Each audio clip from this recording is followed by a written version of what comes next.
not playing out here. It's for real. We living out here for life. We trying to get it. Ain't nobody finna take our life. I keep my young homies out here with these things. My big homies keep handling them to me. We gonna keep it cracking. My other name should have been Jesse James, but I stay with my cannon. I didn't have no choice. I was raised right around the corner from where we standing. Hollow points in it and all of that. I'm ready. We gang banging. My cousin was a killer, he done pulled a lot of triggers, he done made a lot of mamas cry. If you ask him why he do it, he was Sam Young and foolish, bang on you right before he let the bullets fly. He ain't had no sense of dignity, his daddy was a mystery. You'd probably end up dead or sitting in a penitentiary and tell the judge he can go to hell for the sentencing. It probably make no sense to you, but listen to the history. The new Jim Crow or the old one. People out here fighting for equality, and honestly, I think they owe some. Back and forth some. Cleaver got a message for the people.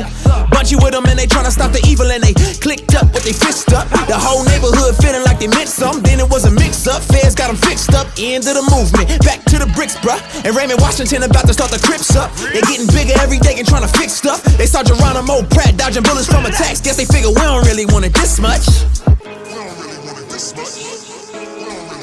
You know, originally the gangs were created to protect everybody in the community. There was lynching and bombing going on in the gangs, but they're to protect. What people don't understand is a lot of the leaders died. Medgar Evers has been shot. Bunchy Carter has been shot. Fred Hampton has been shot. MLK has been shot in Memphis, Tennessee. These youngsters didn't have any direction, no leaders to look up to, so they imploded. They say on Crips themselves. stands for community, revolutionary in a party service.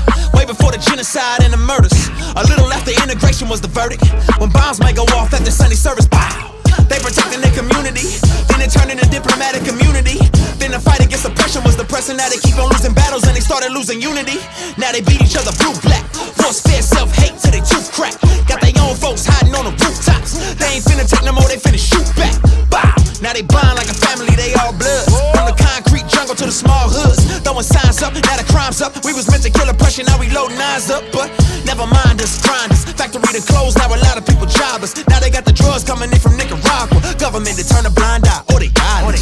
It was a perfect storm. I mean, we're talking post-segregation, and what are you gonna do? The factories have closed and no one's hiring anybody from the urban community because of what you look like. And now there's a war going on in Nicaragua and drugs are being imported into your community. Are you gonna sell drugs or are you gonna be homeless? Because the government's not paying attention. Huh, man, you tell me. What's a reasonable man to say? There's a high school in Alabama named after Robert E. Lee, and it's 89% black. You don't see the irony? What it do to a psyche? It's simple, you don't like me. What I'm supposed to do now? Delusional, calling that system criminal justice, where the rich and the guilty are safer than the poor and the innocent. Why would we listen when American churches scuff their toms on our brothers' dead bodies as they march to stop gay marriage? Yo, we had issues with Planned Parenthood too. We just cared about black lives outside the wombs just as much as in. A young man gon' find purpose somehow, and the nation was at least around. And when them vice lords told him he was of royal descent, and that war on drugs felt much more like war on the poor, he figured forget it. Why don't you come stay a while? Tell us how the Son of Man walked on Egyptian and Eastern soil and wasn't just a Western construct. What Master used to control us, but what the Master used to free us.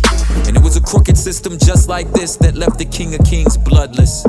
Yeah, we are truly a descendant of a king, only his reign is infinite. And being right is a distant second to the joy of compassion. Why don't you come stay a while?